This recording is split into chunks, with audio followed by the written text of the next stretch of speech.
نحمدہ و نصلی علی رسولہ الکریم، اما بعد، اعوذ باللہ من الشیطان الرجیم، بسم اللہ الرحمن الرحیم۔ السلام علیکم ورحمۃ اللہ وبرکاتہ۔ ہندوستانی مسلمانوں کی بربادی کا آغاز تو اسی وقت ہو گیا تھا جب مغل سلطنت کے آفتاب کو گرہن لگنا شروع ہوا، اور یہ بربادی اس وقت مکمل ہو گئی جب 1857 کی بغاوت ناکام ہوئی اور مسلمانوں کو مرد الزام ٹھہرایا گیا۔ سر سید فرماتے ہیں، وہ آفت ایسی نہیں تھی جو اس زمانے میں ہوئی ہو اور یہ نہ کہا گیا ہو کہ مسلمانوں نے کی۔ کوئی بلا آسمان سے نہیں چلی جو زمین پر پہنچنے سے پہلے مسلمانوں کا گھر نہ ڈھونڈا۔ جو کتابیں اس ہنگامے کے بابت تصنیف ہوئی ان میں بھی یہی کہا گیا کہ ہندوستان میں مفسد اور بدذات کوئی نہیں مگر مسلمان ہے۔ جس قوم پر اتنے الزامات ہوں اور جس کے بارے میں حکومت کا یہ رویہ ہو، اس کا انجام تباہی اور بربادی کے سوا کیا ہو سکتا ہے؟ دیکھتے ہی دیکھتے بے شمار لوگ مارے گئے، ہر طرف پھانسی کا بازار گرم ہو گیا، ہزاروں مسلمان سرکاری ملازمت سے برطرف کر دیے گئے، ان کی جائیدادیں ضبط کر لی گئیں اور انجام کار مسلمانوں کے گھر ماتم کدے بن گئے۔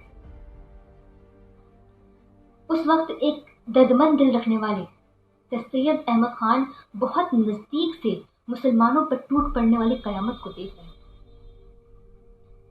سر سید احمد خان کی پیدائش 17 اکتوبر 1817 میں دلی میں ہوئی۔ والد کی طرف سے سید تھے۔ سلسلہ نسب حضرت امام محمد تقی تک رحمۃ اللہ تک پہنچتا تھا، اس لیے وہ اپنے آپ کو تقوی سید کہتے تھے۔ ان کے بزرگ ہندوستان میں شاہ جہاں کے عہد میں آئے اور اس وقت سے اکبر شاہ ثانی کے زمانے تک ان کی سلطنت مغلیہ کے ساتھ برابر کسی نہ کسی قدر تعلق رہا۔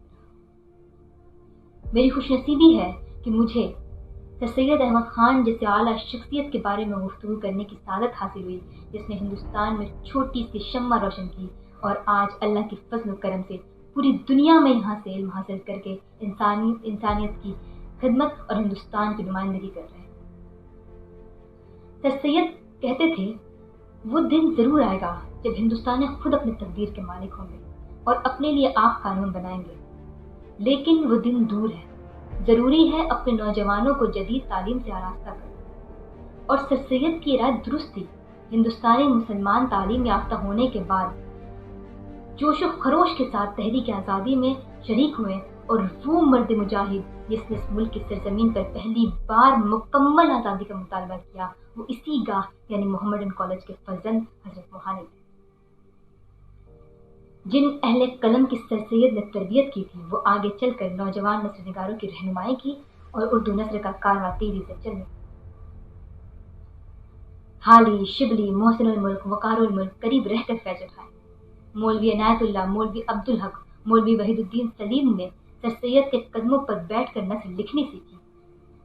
اردو میں جس کی شروعات کا صحرا سر سید اور علی گڑھ تحریک کے سر ہے، اس تحریک کی وجہ سے ایک بناوٹی زبان عالمی زبان بن گئی۔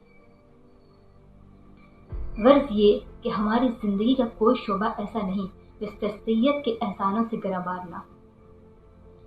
اس تحریک نے ماضی کے پرستاروں کو حال کی اہمیت سے آشنا کیا، بزرگوں کے کارناموں پر فخر کرنے والوں کو اپنی ذات میں خوبی پیدا کرنے پر آمادہ کیا، مشرق کے پجاریوں کو مغرب کے کارناموں سے آشنا کیا، نیکی کمانے اور آخرت کے لیے توشہ جمع کرنے کا راستہ دکھایا۔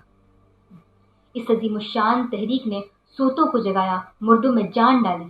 مختصر یہ کہ اس تحریک نے مسلمان قوموں کو زندہ قوموں کی طرح زندگی گزارنے اور سر بلند کر کے چلنے کا سلیقہ سکھایا۔ آخر میں سلام پیش کرتی ہوں اس ماں کو جس نے سر سید جیسے اعلیٰ شخصیت کی پرورش کی۔ وآخر الدعویٰ الحمدللہ۔